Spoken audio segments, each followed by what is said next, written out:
পুরো নিঃশ্বাসের নাম তোমার লেখা আমার মনের ভিতরে। তুমি যদি আমার না হও এই দুনিয়া আমি বরবাদ করে দিব। কাল্লু থাল দে ভাই, ভিক্ষা দেন। না, আবার শুরু হইলো। আব্বা আব্বা, তোমার ছেলে কাল্লু, মানে আমি সরকারি চাকরি পাচ্ছি। তাই নাকি বাবা? যাই, তুই আমার এতদিনে মুখ উজ্জ্বল করলু। তো বাবা বেতন কত? আব্বা বেতন মেলা 15,300 টাকা। যাই বাবা, এতদিন পর আমাদের একটা ব্যবস্থা হইলো। এ বাবু ব্যবস্থা করে রাখেন, আগে ভিক্ষা দেন। ওই বাবু রাহো তোমার ভিক্ষা। এতদিন পর আমার সব সরকারি চাকরি পাইছে, হে আনন্দে আমরা আত্মহারা, আর তুমি এসে ভিক্ষা নাকি হরান থেকে কি জামু মানে রাহেন? আপনি সব ছোট মোটো চাকরি ভিক্ষা দিবেন কিনা তাই কন, না দিয়ে সব বরবাদ করে তুমি। আব্বা কেডো আব্বা, এ কি আসলেই ফকির? এর সাইজ বাইজ দেহ মনে হয় না তো ফকির। ধ্যান পায়ে কত দামি শু। আচ্ছা আব্বা পরিচয় নেন তো, আসলে কেডো তোর কথার স্পিরিট কি? এ বাপু, তোমার পরিচয় কি? তোমার নাম কি কও তো? আর তুমি ফকির হলেও কে বলে? আমার নাম বরবাদ ফকির।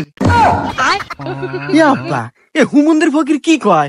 এই মিয়া, বরবাদ না সিনেমার নাম এবার ঈদে মুক্তি পেল। হ্যাঁ ওই জায়গায় তো কাহিনী। আরে ভাই বরবাদ ছবির পরিচালক ছিলাম আমি। আসলে ঘটনা হয়েছে যে বাপ দাদা চাচা না চাচি খালা খালু যত আত্মীয় আছে সবার জমি জমা সয় সম্পত্তি বাড়ি ঘর কাপড় চুপু প্যান্ট শার্ট যা আছে সব বেচাও ওই ছবির বাড়িতে আমি কুলে উঠতে পারি নাই। সেই জন্যই তো ওই ছবি অন্য পরিচালক নামাইলো। মাঝখান থেকে আমি একবার নিঃস্ব, আমি ভিক্ষে রেখাই, সবাই আমাকে কয় বরবাদ ফকির। আচ্ছা সবই বুঝলাম, তোমার বাপ দাদার জামা কাপড় সবকিছুই বেচাও, অর্থ সম্পত্তি যা আছে সব। তোমার জুতোটা বেচো নাই? আসলে এই জুতাটা আমার নেতুর খুব পছন্দের জুতো ছিল, সেই জন্য বেশ ব্যাপার নাই, ইমোশনে লাগছিল। আরে বাবা, তোমার অতীতের কথাগুলো শুনে খুব কষ্টই লাগলো। তো দুনিয়াতে এত কাজ থুইয়া বিক্রির ব্যবসা বেছে নিছে ওকে। এই দাও আমার সওয়াল, সরকারি চাকরি হরে মাসে 15,300 টাকা বেতন পায়, একটু চাকরি হলেই তো পারো। না মুরব্বী, ওই আপনার সব চাকরি হয়ে 15,300 বেতন পায়, ওই টিয়াতে আমার পোষাবো না। ওরে বাবা, সোনার চান পিতলার গগু কয় কি এতক্ষণে? তাতে বিক্রি হলে কয়টা হয় পাও মাসে? করি মুরব্বী, ওই মাসে বিক্রি হলে মোটামুটি 50 থেকে 60,000 টাকা কামাই করি।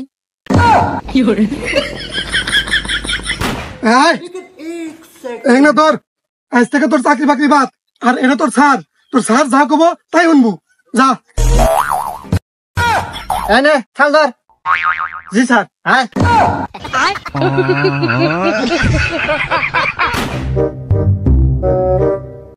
এই দাঁড়া, কাল্লু থাল দে। এই ভিক্ষা দে, নইলে কিন্তু সব বরবাদ করে দিব। এবারে কেউ ভিক্ষা চালি ভিক্ষা দিব, আর এটা কি আপনি বরবাদ ছবি পাইছেন যে ডায়লগ মারতেছেন? ভিক্ষা চালি নরম সুরে চাওয়া নাকবো, তবে মানুষ ভিক্ষা দিব। আমার তো মনেই নাই রে। আসলে ভাই দোষ তো আমার না, দোষ হলো বরবাদ ছবির। এমন এমন ডায়লগ দিছে যা শরীরে গাইতে গেছে। আসলে খাই যে ভিক্ষা, এটা আমার মনেই নাই। ভাই ভিক্ষা দেন। হ্যাঁ বাবু ভিক্ষা নেবেন আগে তো, আমার ভয় আমার গলা হুকে পানি নাই। এই নেন ভিক্ষা নেন। ধন্যবাদ ভাই আপনাকে। এ স্যার, হ্যাঁ না 2টা ভিক্ষা দিল। হ্যাঁ ঠিকই তো আছে। হ্যাঁ আতে না আপনি আমার আব্বার কাছে ডায়লগ চালেন যে মাসে 50-60 হাজার টাকা ইনকাম, এই 2টার কি 50-60 হাজার টাকা হবো? আরে দোষ তো আমার না, দোষ হলো ছবি। ওই যে ডায়লগ মেরে দিছি ডায়লগ। আরে আমার ওই 15,300 টাকার চাকরি রে। আরে পুরো নিঃশ্বাসের নাম তোমার লেখা আমার মনের ভিতরে।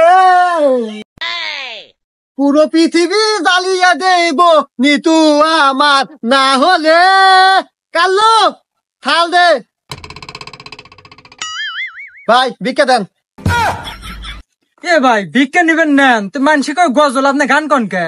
এই মিয়া, আপনি কি জানেন না যে এখন গজল করলে আর ভিক্ষা দেয় না, গান কন আগে? আর আপনি কনে থাকেন? এটা হলো বরবাদের যুগ, আর আমার স্যার হে হলো বরবাদ ফকির। এই কত কথা বাদ, ভিক্ষা দিলি দে, না দিলি সব বরবাদ করে দেবো।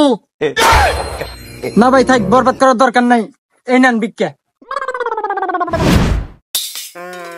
যদি ভিক্ষা না দিলে নি তোমার বাড়ি ঘর সব পুরা হালাইলাম মানি।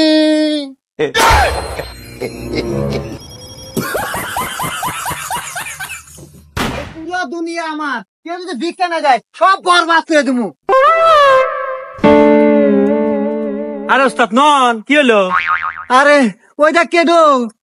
আরে ওটা আবার কেডে? ওটা সাধারণ একটা মিয়া থালি বাসন মাজতেছে।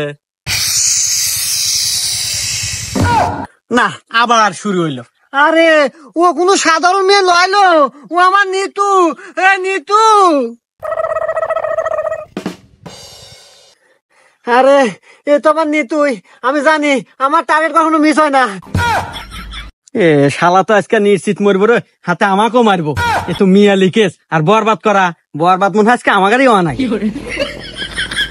নিতু তুমি পাইলারি রাখো, তুমি ওঠো। নিতু, হ্যাঁ মিয়া সারেন, এবার একজনের গায়ে হাত দেন। কিসের নিতু? কার নিতু? আমি কারো নিতু না, আমি বাবলুর বউ। না নিতু না, তুমি যতই শব্দ বেশি হও, যতই তুমি নিজেকে লুকানোর চেষ্টা করো, আমি আমার হৃদয় চোখ দিয়ে তোমাকে চিনে ফেলেছি। তুমি অন্য কারো না, তুমি শুধুই আমার। তুমি যদি আমার না হও, এই দুনিয়া আমি বরবাদ করে দিব। আর রাহেন আপনি দুনিয়া বরবাদ করা, আমার জামাই কিন্তু ঘরেই আছে, যদি টের পাই আপনি বরবাদ কিন্তু পিছন দিয়ে দিবেনি। না নিতু না, তুমি ওখানে কথা কো না। দেখো আজ তুমি অন্য ঘরে বউ দেখা এই থালি বাসন মাজা নাগে, পাল্লারি মাজা নাগে। আজ যদি তুমি আমার ঘরে বউ লেনি, তালি পরে আমার পাশে দাঁড়ায় খালি থালি ধরে থাকলে হলেনি। আর দেখো নিতু, তোমার এই হাতগুলো আগে কত সুন্দর ছিল, কত নরম তুলতুলা ছিল। আর এই হাড়ি পাতিল থালি বাসন মাজিয়া তোমার হাতগুলো শক্ত হয়ে গেছে, রক দেখে গেছে। কিরে, ওটা আমার বউ না? কে রে? ওটা তো আমার বই রে। আমার বইয়ের রাত ফকির ধরে, শালার এত বড় সাহস! দাঁড়া, চলো নিতু, আজকে তোমাকে আমি নিয়ে যাবো। এই তোর এত বড় সাহস, তুই আমার বইয়ের রাত ধরছু? এ তুই কেরো রে?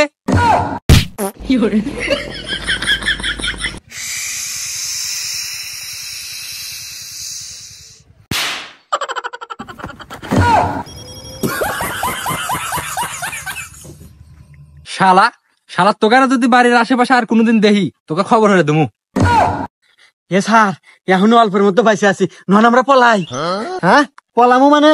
এই চুপ, আমি বরবাদ। আজকে আমি নিতুকে এখান থেকে নিয়ে যাই ছাড়মু। ভাই, আমার নাম বরবাদ ফকির। আমি আপনার কাছে ধন সম্পদ, টাকা পয়সা, সোনা দানা কিচ্ছু চাই না। আমি শুধু নিতুকে আপনার কাছে ভিক্ষা চাই, ভিক্ষা দেন। এই শালারা তো ভালো খারাপ রে, শালাকার উচিত শিক্ষা দেওয়া অনেক। দাঁড়া, কাল্লু, এই যে থাল। আরে রাত তো থাল, দৌড়ে বাইগান